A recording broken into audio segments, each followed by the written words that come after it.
The past week, I had the opportunity to travel to Denver, Colorado, to for a work trip, and I wanted to go for a outside run on my off time, and uh, having the change in elevation here, uh, it really, I really felt the, especially with the temperature, I really felt kind of winded on a majority of my run, and it was weird because I felt like I was running slower, but in actuality, I was running at my normal jogging pace, which was a very um, I was surprised at it because I also had a indoor run at the gym on on a manual treadmill. Again, this was my second time on the manual treadmill, and that went over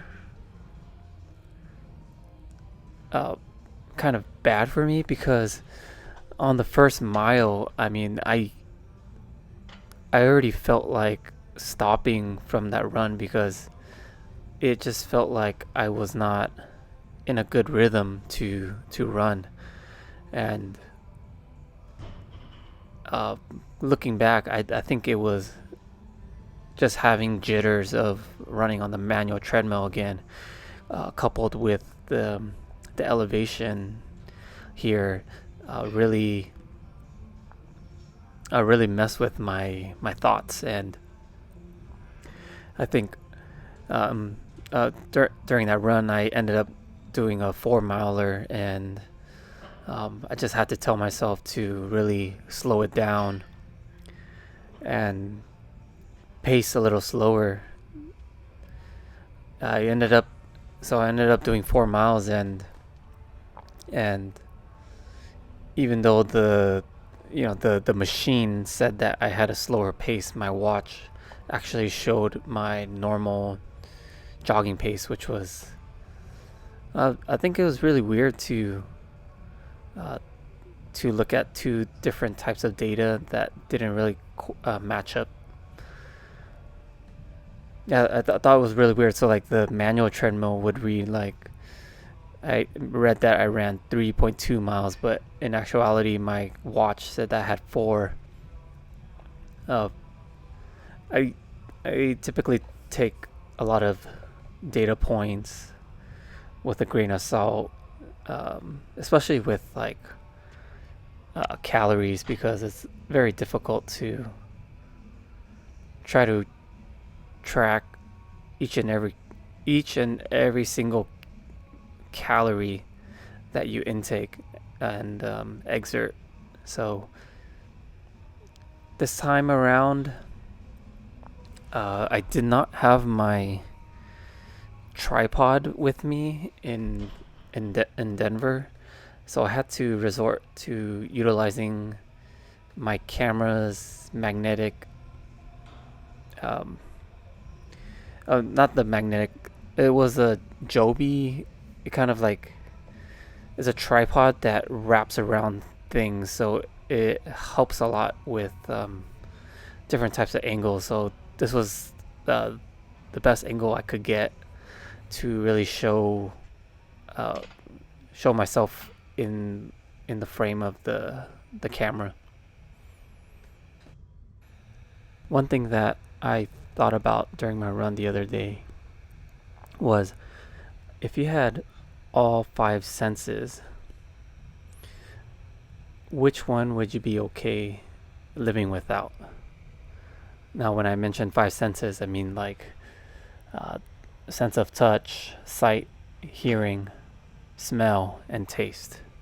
Out of all of those five senses, which one would be the one you would be okay living without?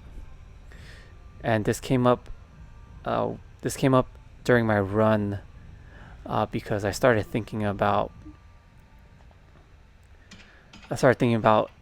if you lost a leg or if you lost a body part that affected you in some way, either mobility or uh, being able to lift some sort of weight, how would you overcome those problems? And going back to those senses,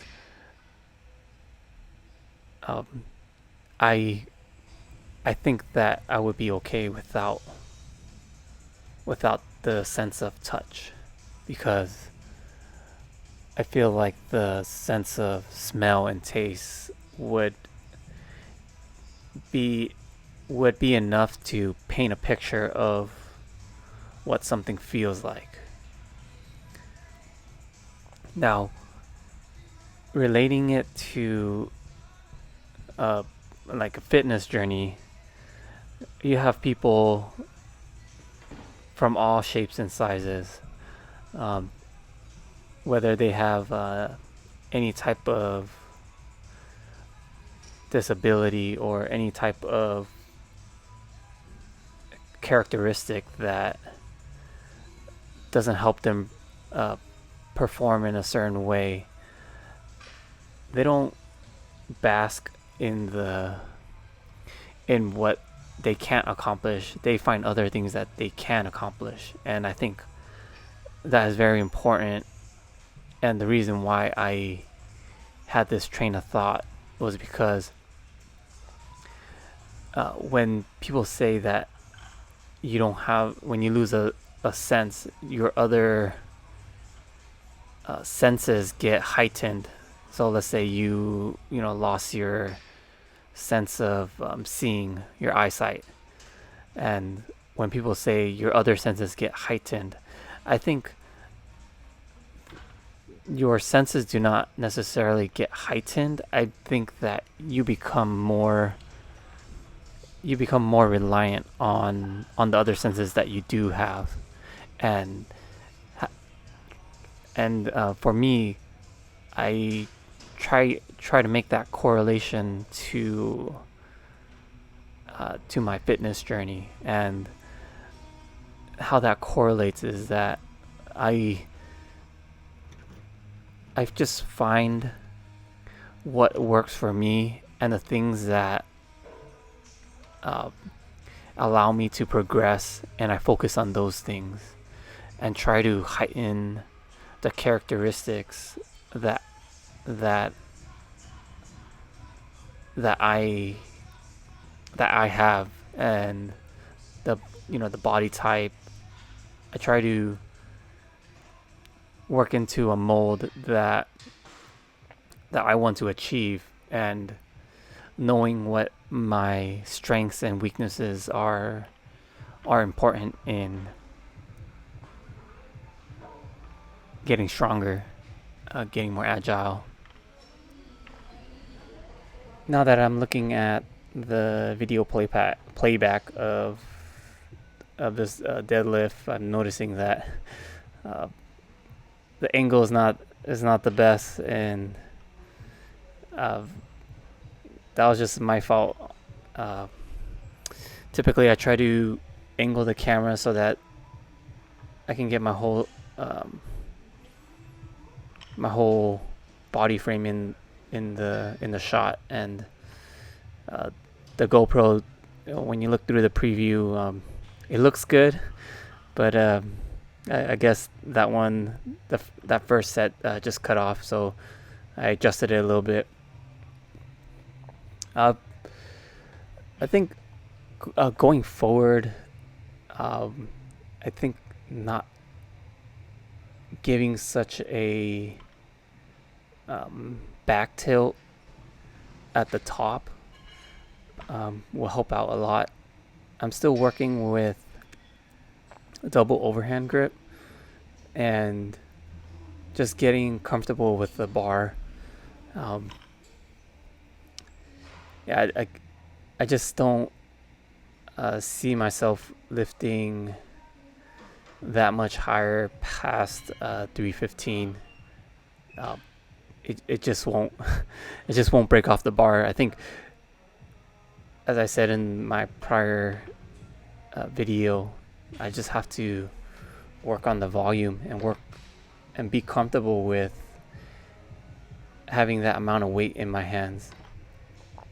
So it will be a work in progress, and also I will have to work on that tilt right at the end. I think I want to be more upright when I get to the top. But yeah, the working out at a commercial gym is a pretty great. They have so much equipment that Look at the prairie dogs. that I'm not accustomed to having a home gym for about 2 years. Here are my running splits.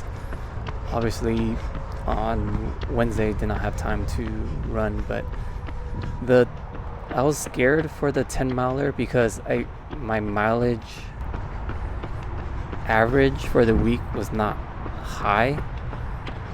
Back then, in my previous marathon training, I would run